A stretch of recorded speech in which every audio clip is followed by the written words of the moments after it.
very small crowd. Obviously, the mayor and the police chief were down here earlier. They got into the crowd. They heard the crowd. There was some good discussion.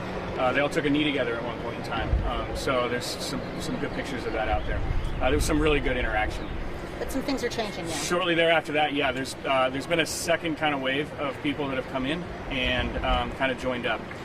Part of the group has actually taken off on foot, and they have gotten as far north as 43rd and Main. I believe they are coming back now to the south.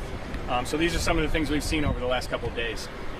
We are working right now to make sure to keep them out of the street. That's one of the big things. Being in the street obviously presents traffic hazards. There's all kinds of challenges with that. You've probably heard over the last 20-30 minutes, several cars, lights and sirens. We have called in our response that was basically on standby earlier today. All officers were told to be on standby. We knew about the protest on Saturday. We knew about the protest on Sunday.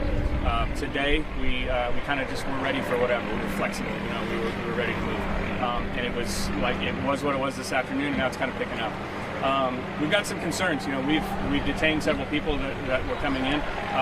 We have. I'll show you guys some pictures after this. We've stopped people with bags full of rocks, with other things, presumably to be throwing at officers. Bags full of urine, urine-soaked items such as handkerchiefs and other things like that. So we've already come into contact with people. And the sun's still up and it's pretty early. So again, this is one of these things. We're going to be patient with this crowd. We realize we've heard this over the last couple of days so many times. One or two bad apples shouldn't spoil the whole bunch, and we appreciate that so much. One of the things we ask, if there's protesters in the crowd and there are people that are throwing things, that are inciting things, help your friends out. Because those people that are inciting things and throwing things are going to ruin the protest for everyone. Because once things start getting thrown at officers, once things start getting incited, and they are unsafe for both the people that are peacefully protesting and the officers involved, that's when we get into this area where we're declaring an illegal gathering, where we are declaring that people need to clear the area. That's what you've seen over the last couple of days. It's where we've used CS gas, tear gas, to clear those crowds. We've shored up lines of officers to keep them from going certain places. Last night at one point in time, there was a large group that was in the street in Maine. If they're walking right now, we're trying to keep them on the sidewalk, and we've got officers, with them. There have been, I don't have a good number of officers, but I would say into the hundreds, a couple hundred officers have responded down here over the last hour or so. They're ready to supplement crews that are over here at this scene right now, and then also to be mobile as groups kind of move and to keep them, to kind of be flexible. There's a lot of streets and a lot of areas that have to be blocked off because people are out driving around right now. We have to protect these folks that are out, using their First Amendment rights, and they are protesting. They are, speaking their mind, and we are hearing them, and we have to be ready to protect them. But it requires a lot of officers. Have you had any success with them staying on the sidewalk? Have you had any problems? So far, the ones that have moved, we've been okay. There have been a couple that we have had to take into custody. I would say, if I had to guess, I think we're probably at about a half a dozen arrests so far. The one in particular, I'm going to show you guys a picture once we get done here of what they had in their bag. In addition to some illegal narcotics, they had several items, presumably that would have been used to be thrown at officers. Can you address the after the moment with the mayor and the chief? There was that some would call a poignant moment with them kneeling, and then immediately after they left, you had an arrest, and it's our understanding there was pepper spray. There was, yeah. There were some items thrown at officers shortly thereafter, yeah. And there was additionally, we've been out here for 3 days. It's no secret. There's camera surveillance down here. There's media cameras and media footage that we've reviewed. One of the detainees was detained partially because of actions that he had taken yesterday and the day before. This isn't the first day he's been here, so we knew we'd identified him.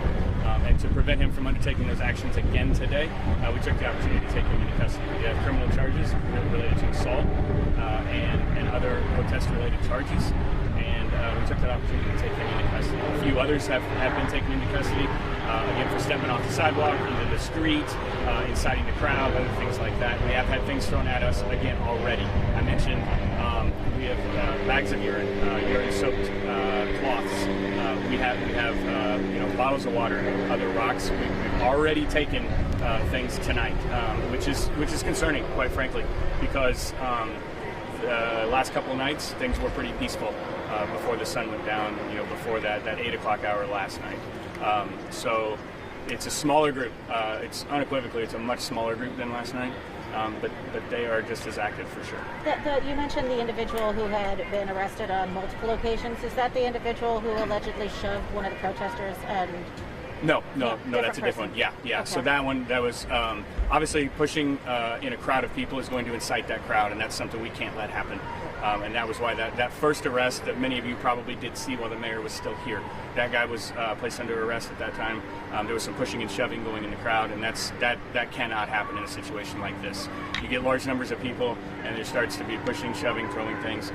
That gets unruly and unsafe very quickly for the people that are there to peacefully protest. Sergeant, we're entering the fourth night of this. After reviewing what's happened over the last 3 nights, without going into specific tactics, what are you guys learning, and what lessons are you implementing tonight? Yeah, so we have come to adapt with when the groups are moving and they are, marching. We got to be really flexible. We have, other than Saturday night, we have kept people out of the plaza. We've protected those businesses. It is also a place where we have kind of posted up with our resources and our manpower. And so both of those things are going to continue tonight. The second night, Saturday, it was more kind of chasing around groups. Last night, it was we had more resources. We had both Kansas City Police resources plus outside resources.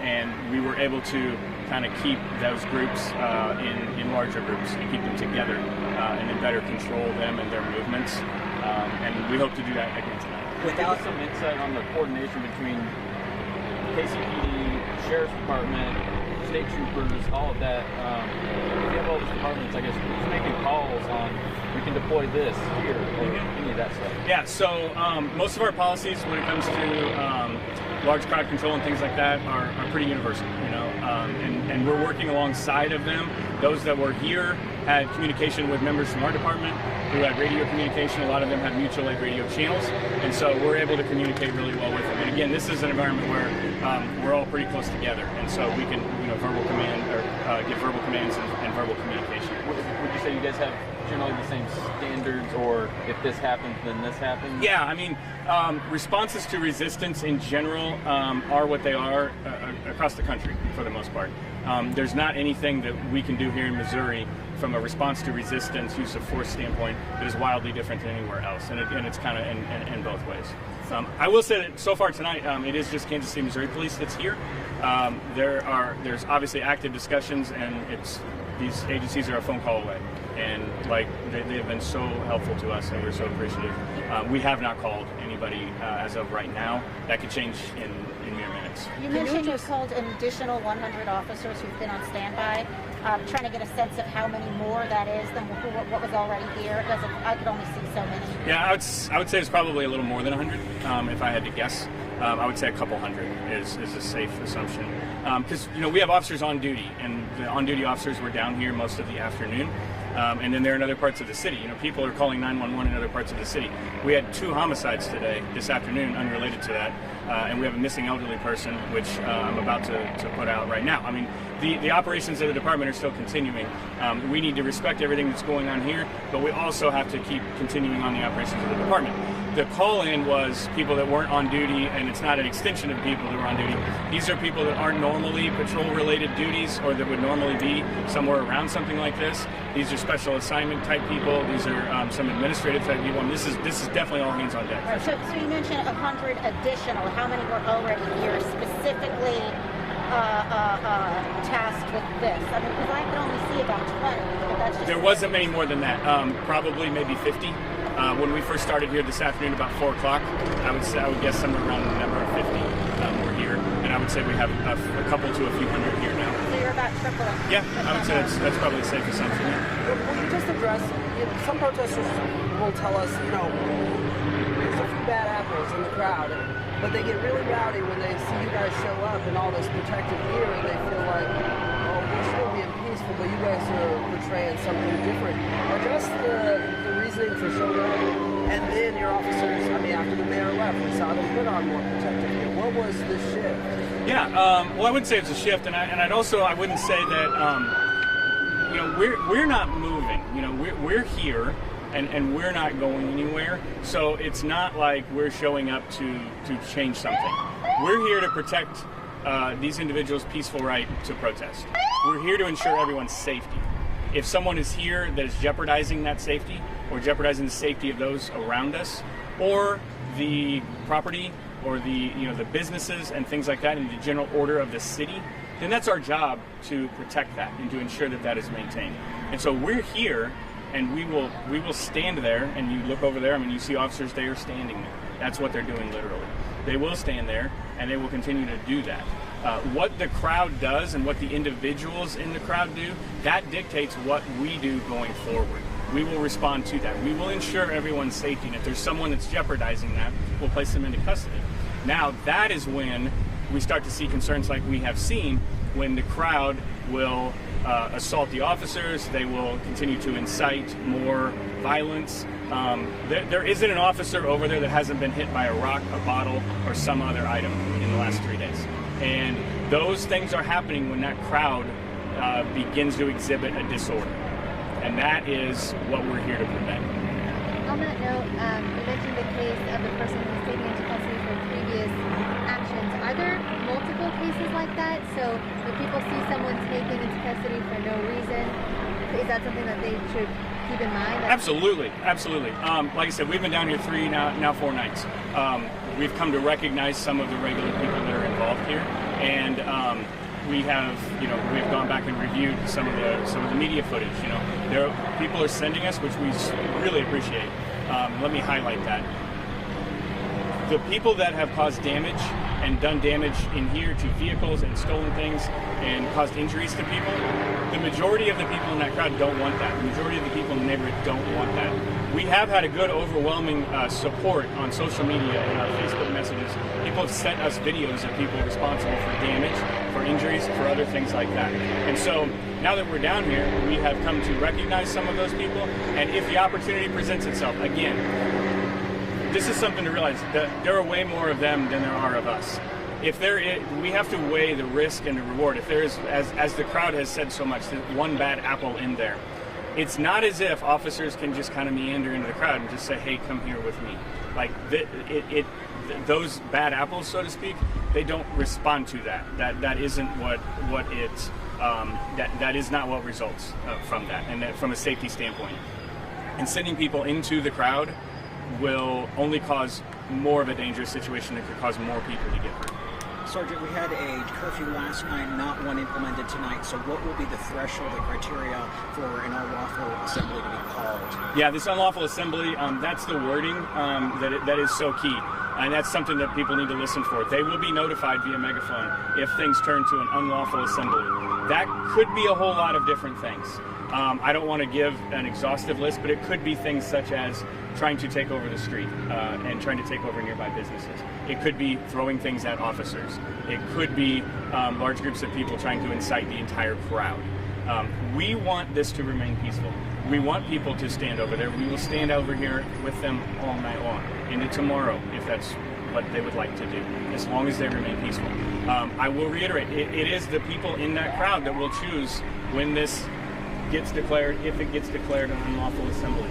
We would love people to stand over there, be heard for a period of time, and then peacefully go on whenever the right time is for them. That's what we would like. But some of those things that really that could cause people to get injured, cause things to get damaged and broken, those are where we're going to draw the line. Curfew or not. It sounds like you're not going to be closing down Main Street tomorrow. Correct. Not at this time. Again, this is the designated protest location. Tens of thousands of people, I think, can fit in there, and they're more than welcome to come in there. When we start going into streets, we have a duty to keep streets open. There is a level 1 trauma hospital right down here across the street. At least 3 times that I know of, they have been very much jeopardized in their ability to give health care. There's not very many hospitals in the city that can do what they do for trauma victims, and they have to remain open. A large number of people could jeopardize that very quickly. And so that's one of the reasons why this street is so important to control, and why we will continue to do that. Thank you so much. Yeah. Thank So you'll do this? Yeah, 8 o'clock. Yeah, we'll be back. How are you gonna hand out those photos, or just gonna hold it? Oh yeah, cell phone, sorry. or- Thank you for Are reminding you me of gonna that. be like texting him guys? I'll let her drop.